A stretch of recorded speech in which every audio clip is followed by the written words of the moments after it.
मैं कमल किशोर और बात हमारे राज जी दौर मतलब फिर से यार एक बेहतरीन गाना लेके आवत थी और जेकर राइटर है कहे भरत महतो जी बड़का रेंगरे कर्रा से तो ले सुनू।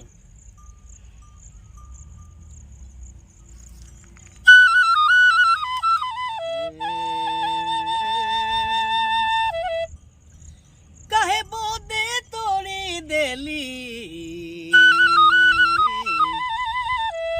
प्रेम कर हार सजनी प्रेम कर हार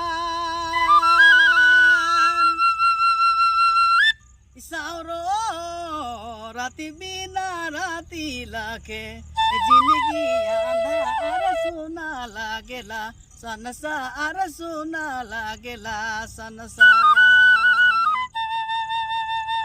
बाती बिना राती लाखे लागेला या अंधार सुना लागे साना सार सुना लागे साना सार।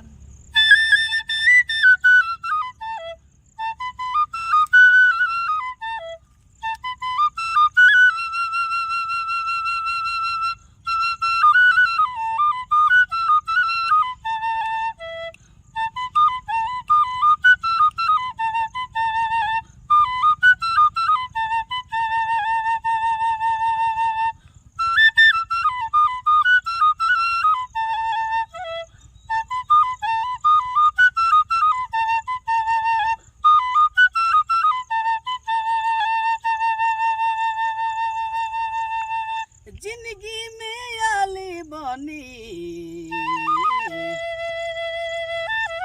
जिंदगी में आली बनी बरंडो बायार सजनी बरंडो बायार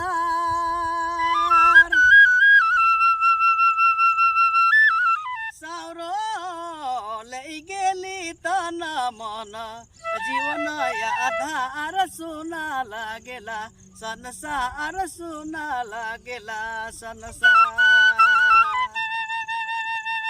ले गेली तना मन जीवन आधार सुना लागेला संसार सुना लागेला संसार।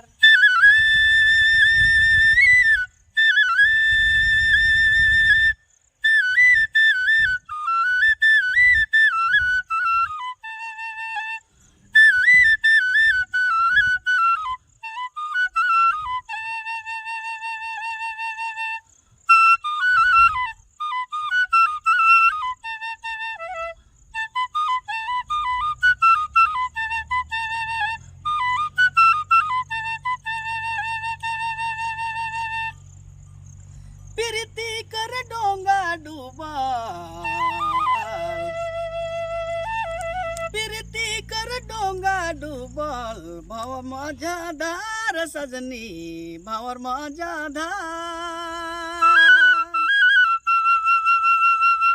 सारो मजदारे छोड़ी मोके भेली किनार सुना लागथे संसार सुना लागेला संसार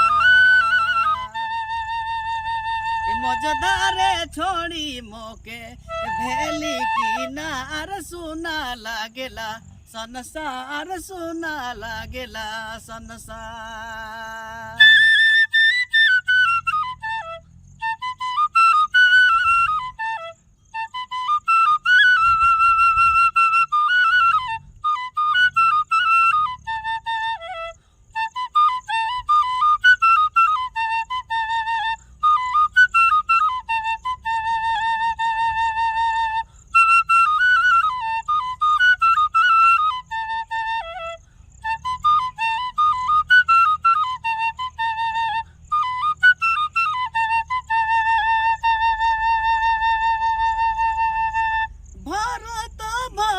जाले